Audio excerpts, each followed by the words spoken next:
चौथी पुतली कामकुंडला की कथा से भी विक्रमादित्य की दानवीरता तथा त्याग की भावना का पता चलता है। वह इस प्रकार है। एक दिन राजा विक्रमादित्य दरबार को संबोधित कर रहे थे, तभी किसी ने सूचना दी कि एक ब्राह्मण उनसे मिलना चाहता है। विक्रमादित्य ने कहा कि ब्राह्मण को अंदर लाया जाए। जब ब्राह्मण उनसे मिला तो विक्रम ने उसके आने का प्रयोजन पूछा। ब्राह्मण ने कहा कि वह किसी दान की इच्छा से नहीं आया है, बल्कि उन्हें कुछ बतलाने आया है।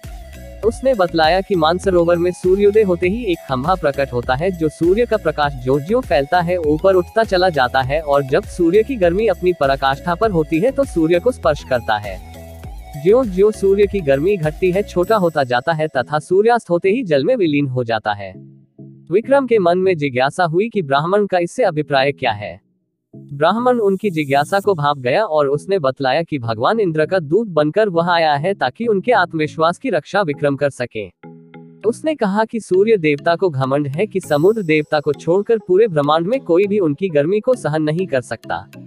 देवराज इंद्र उनकी इस बात से सहमत नहीं है।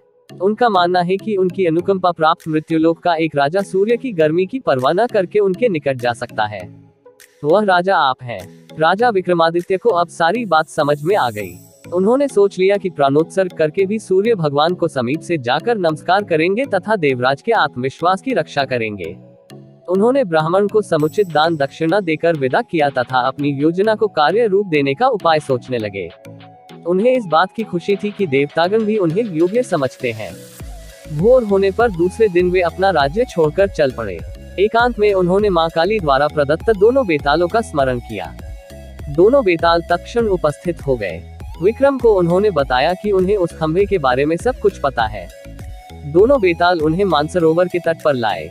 रात उन्होंने हरियाली से भरी जगह पर काटी और भोर होते ही उस जगह पर नजर टिका दी जहां से खंभा प्रकट होता। सूर्य की किरणों ने ज्यों ही मानसरोवर के जल को छुआ कि एक खंभा प्रकट हुआ। विक्रम तुरंत तैरकर उस खंभे तक पहुंचे। खंभे पर ज्यों ही विक्रम चढ़े, जल में हलचल हुई और लहरें उठकर विक्रम के पांव छूने लगी। ज्यों-ज्यों सूर्य की गर्मी बढ़ी, खंभा बढ़ता रहा। दोपहर आते आते खंभा सूर्य के बिल्कुल करीब आ गया। तब तक विक्रम का शरीर जलकर बिल्कुल राख हो गया था। सूर्य भगवान ने जब खंभे पर एक मानव को जला हुआ पाया तो उन्हें समझते देर नहीं लगी कि विक्रम को छोड़कर कोई दूसरा नहीं होगा। उन्होंने भगवान इंद्र के दावे को बिल्कुल सच पाया।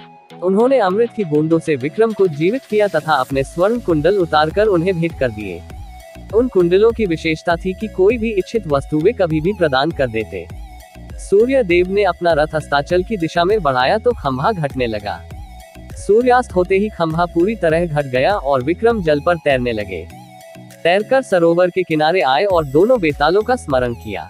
बेताल उन्हें फिर उसी जगह लाए जहां से उन्हें सरोवर ले गए थे। विक्रम पैदल अपने महल की दिशा में चल पड़े। कुछ ही दूर पर एक ब्राह्मण मिला जिसने उनसे वे कुंडल मांग लिए। विक्रम ने बेहिचक उसे दोनों कुंडल दे दिए। उन्हें बिल्कुल मलाल नहीं हुआ।